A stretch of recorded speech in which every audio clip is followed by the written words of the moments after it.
இப்ப நீங்க ஜெபிச்சுக்கிட்டே இருக்கிறீங்க, அழுதுகிட்டே இருக்கிறீங்க, கண்ணீர் விட்டுக்கிட்டே இருக்கிறீங்க. நான் காலைல சொன்னது போல நான் சொல்றேன், இது அழுது ஜெபிக்கிற ஒரு நேரமாக இது இருக்கலாம்.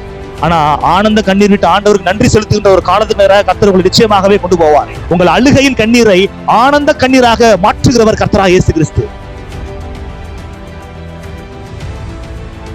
இப்ப நீங்க அழுது அழுது ஜெபிச்சு வேண்டுதலை விண்ணப்பத்தி கர்த்தருடைய சமூகத்துல செலுத்தி கொண்டிருக்கின்ற ஒரு நேரமாக ஒரு சீசனாக இது இருக்கலாம்.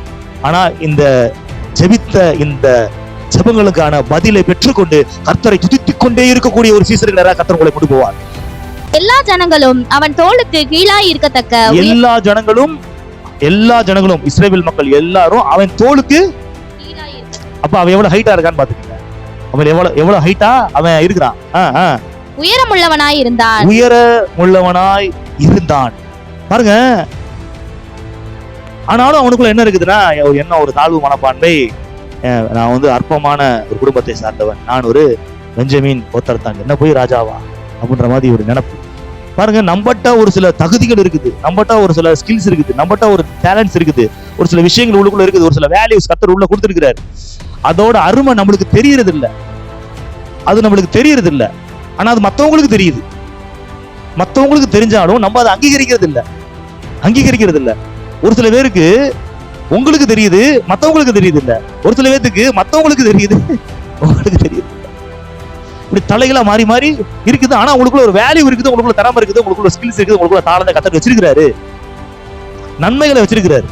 அப்ப நன்மைகள் திறமைகள் இருந்தாலும் நான் எதுக்கு லாய்க்கு இல்ல, நான் ஒரு குப்பை, நான் ஒரு தூசி, இந்த வேலையை செய்ய எனக்கு தகுதி இல்ல, இந்த காரியத்தை செய்யறதுக்கு என்னால முடியாது, இதெல்லாம் அவங்க தான் செய்ய முடியும், இவங்க தான் செய்ய முடியும், இவங்களாம் அங்கதான் போக முடியும், நம்மளால இதை வாங்க முடியாது, நம்மளால இதை மெயின்டைன் பண்ண முடியாது, நம்மளால இங்கெல்லாம் போக முடியாது, அதெல்லாம் அவங்க பண்ண முடியும், நம்மளால பண்ண முடியாது, நம்ம எதுக்கு தகுதி, நம்மளுக்குலாம் இதான் ஏழைக்கேத்த எள்ளு உருண்டை. என்னது ஏழைக்கேத்த எள்ளு உருண்டை? நீங்க ஏழையா? இல்ல, உங்களை ஐஸ்வர்யவானாக்கும்படி கர்த்தராகிய இயேசு கிறிஸ்து கல்வாரி சிலுவையிலே தரித்திரரானார். அவர் கல்வாரி சிலுவையிலே தரித்திரரானது உண்மையானால் நீங்கள் ஐஸ்வர்யவான்களாக இருப்பது உண்மை. பாருங்க, இப்ப வேணா ஐஸ்வர்யம் வெளிப்படாம இருக்கலாம், ஆனால் ஐஸ்வர்யத்தை கர்த்தர் ஒரு நாள் வெளியரங்கமாக்குவார். அப்ப உங்களுக்குள்ள இந்த திறமைகளை, தாளந்துகளை, அந்த ஸ்கில்ஸை, அந்த கேபபிலிட்டியை, அந்த எல்லாத்தையும் உள்ள வச்சிருக்கிறார். அது நம்மளுக்கு தெரிய மாட்டேங்குது. நம்மளாம் ஒண்ணும் கிடையாது, நம்மளாம் அந்த வேலையை செய்யவே முடியாது. அதுக்கெல்லாம் படிச்சவங்க தான் என்ன பண்ண முடியும் சொல்லுங்க? படிச்சவங்க தான் செய்ய முடியும். அதுக்கெல்லாம் நல்ல ஹை ரேங்க் இருக்கவங்க தான் செய்ய முடியும். பாருங்க, பட்ட படிப்பு படிச்ச மேதைகள் செய்ய முடியாத காரியத்தை சாதாரண ஆளால் செய்ய முடியும், நிரூபிக்கப்பட்டிருக்கிறது. பாருங்க, ஒரு சாதாரண நபராலே செய்ய முடியும் என்றால் தேவனுடைய பிள்ளைகளாகி உங்களால் செய்ய முடியாதா கேட்கிறேன். என்னை பலப்படுத்துகிற இயேசு கிறிஸ்துவினால எல்லாவற்றையும் செய்ய எனக்கு பலன் உண்டு. அப்ப உங்ககிட்ட இருக்கக்கூடிய அந்த வேல்யூஸை நீங்க அற்பமா பார்க்க ஆரம்பிக்காதீங்க. என்ன நான் என்னத்த பாடுறேன், நான் என்னத்த பைபிள் படிக்கிறேன், நான் என்னத்த வேலை செய்யறேன், நான் என்னத்த சும்மா ஒரு இடத்துல சும்மா என்ன பண்ணிட்டு இருக்கிறேன், சின்ன சின்ன வேலைகளை நான் பார்த்துக்கிட்டு இருக்கேன். இல்ல, ஒரு ஃபேக்டரியை நடத்தக்கூடிய அளவுக்கு கர்த்தர் உங்களுக்குள்ள தாளந்துகளை வச்சிருக்கிறார். ஒரு 500 பேர் 600 பேர் உங்களுக்கு கீழே வச்சு நீங்க வேலை வாங்கக்கூடிய அளவுக்கு கர்த்தர் உங்களுக்குள்ள அந்த திறமைகளை வச்சிருக்கிறார். உங்களுக்கு தெரியாது. இல்ல, நான் ஒரு 5 பேர் கூட வச்சு நான் வேலை வாங்கலையே. இல்ல, வரும், நிச்சயமா எல்லாத்தையும் ஒரு நாள் கொண்டு வருவார். ஒரு காலம் வரும், ஒரு நேரம் வரும், சூழ்நிலையை கர்த்தர் மாற்றுவார். இந்த சிறையிருப்பின் அனுபவம் அப்படியே இருக்க போறது இல்லை, இந்த அடைக்கப்பட்ட நிலைமை அப்படியே இருக்க போறது கிடையாது. வேற ஒரு சீசனுக்கு நேரம் கர்த்தர் கொண்டு போவார். ஆடு வச்சுக்கிட்டு இருக்கிறான், ஆனா அவன் அரசன். சிறையில இருக்கிறான், ஆனா அவன் அதிபதி. மீன் பிடிச்சிட்டு இருக்கிறான், ஆனா அவன் அப்போஸ்தலன். இருந்த இடம் அவனுக்கும் அவனுடைய ப்ரொஃபஷனலுக்கும் சம்பந்தமே இல்லாத இடம், ஃபியூச்சருக்கும் சம்பந்தமே இல்லாத இடம். ஆனா சம்பந்தப்படுத்தி ஒரு நாள் உயர்த்தினார், ஒரு நாள் வந்தார். நான் சொல்றேன் அதே போல. அதனால உங்களுக்கு கொடுக்கப்பட்ட அந்த காரியங்கள், இந்த வேல்யூவை குறிச்சு நீங்க மட்டமா நினைக்காதீங்க. உங்களை நீங்களே இது பண்ணாதீங்க. நான் சொல்றேன், நீங்க 1000 பேருக்கு அதிபதியாக மாறக்கூடிய அளவுக்கு கர்த்தர் உங்களுக்குள்ளே ஞானத்தை வைத்திருக்கின்றார், அறிவை வைத்திருக்கின்றார், திறமைகளை வைத்திருக்கிறார். அநேகரை வேலை வாங்கக்கூடிய அளவிற்கு கர்த்தர் உங்களுக்குள்ள ஸ்கில்ல வச்சிருக்கிறார். அது தெரியாம நம்ம வேலை பார்த்து நம்ம போயிட்டு இருக்கோம்டா. வெந்ததை தின்று விதி வந்தால் சாவோ.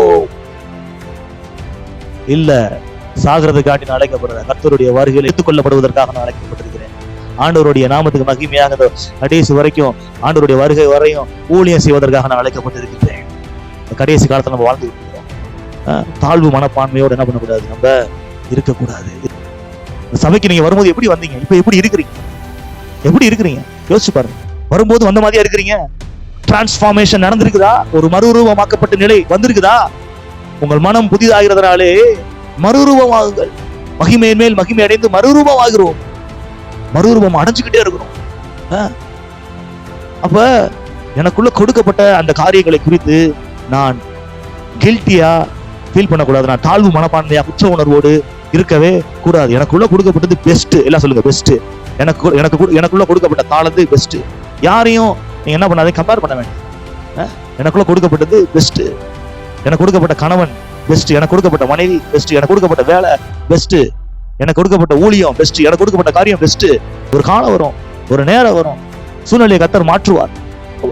இப்ப நீங்க ஜெபிச்சுக்கிட்டே இருக்கிறீங்க, அழுதுகிட்டே இருக்கிறீங்க, கண்ணீர் விட்டுக்கிட்டே இருக்கிறீங்க. நான் காலைல சொன்னது போல தான் சொல்றேன். இது அழுது ஜெபிக்கிற ஒரு நேரமாக இது இருக்கலாம். ஆனா ஆனந்த கண்ணீர் விட்டு ஆண்டவருக்கு நன்றி செலுத்துகின்ற ஒரு காலத்து நேர கர்த்தர் உங்களை நிச்சயமாகவே கொண்டு போவார். உங்கள் அழுகையின் கண்ணீரை ஆனந்த கண்ணீராக மாற்றுகிறவர் கர்த்தராகிய இயேசு கிறிஸ்து. இப்ப நீங்க அழுது ஜெபிச்சு வேண்டுதலை விண்ணப்பத்தி கர்த்தருடைய சமூகத்துல செலுத்தி கொண்டிருக்கின்ற ஒரு நேரமாக, ஒரு சீசனாக இது இருக்கலாம்.